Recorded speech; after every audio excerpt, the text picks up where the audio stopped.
ಲಕ್ಷಾಂತರ ಕೋಟಿ ಅದಾನಿಗೆ ಏನು ಕೊಟ್ಟಿದಾರಲ್ಲ ಇವರು, ಅದಾನಿ ಆದಾಯ ಏನಿತ್ತು 10 ವರ್ಷ ಕೆಳಗಡೆ?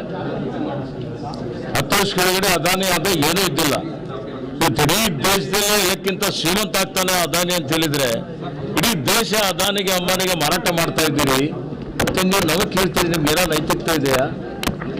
ಮತ್ತು ರಾಹುಲ್ ಗಾಂಧಿಯವರು ಅಥವಾ ಗಾಂಧಿ ಪರಿವಾರದವರು ಈ ದೇಶಕ್ಕಾಗಿ ತ್ಯಾಗ ಮಾಡಿದ್ದಾರೆ, ಬಲಿದಾನ ಕೊಟ್ಟಿದ್ದಾರೆ, ಜೀವ ಕೊಟ್ಟಿದ್ದಾರೆ. ಗೊತ್ತಾ? ನೀವು ಏನು ಕೇಳ್ತೀರಿ? ಇವತ್ತು ಕಾಂಗ್ರೆಸ್ ಪಕ್ಷ ಏನಿದೆ, ಸಂಬಿತ್ ಪಾತ್ರ ಇವ್ರು ಏನು ಕೆಲಸ ಇಲ್ಲ.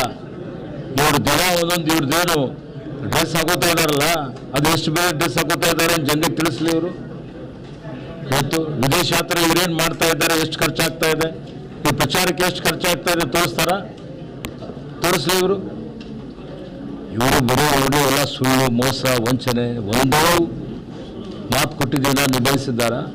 ಇವತ್ತು ಕಪ್ಪಳ ತಂದ್ರ ಆದಾಯ ಡಬಲ್ ಮಾಡಿದ್ರ, ಹೆಚ್ಚಿಗೆ ಮಾಡಿದ್ರ, ರೈತರ ಆದಾಯ ಡಬಲ್ ಆಯ್ತಾ? 2022 ಏಳಿಗೆ ಮನೆ ಕೊಡ್ತೀವಿ ಅಂತ ಹೇಳಿದ್ರು, ಕೊಟ್ಟರೆ ಮನೆ ಏನು ಮಾಡಿದ್ದಾರೆ?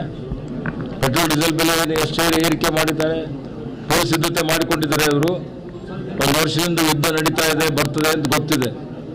ಇವತ್ತು ಬಂದು ಚಿನ್ನ ತಗೋಬಾಡ್ರಿ, ಇವತ್ತು ಪೆಟ್ರೋಲ್ ಕಮ್ಮಿ ಖರ್ಚು ಮಾಡಿರಿ, ಅಡುಗೆ ಕಮ್ಮಿ ಖರ್ಚು ಮಾಡಿರಿ, ಬಂದಿದ್ದು ಮಾಡಿರಿ.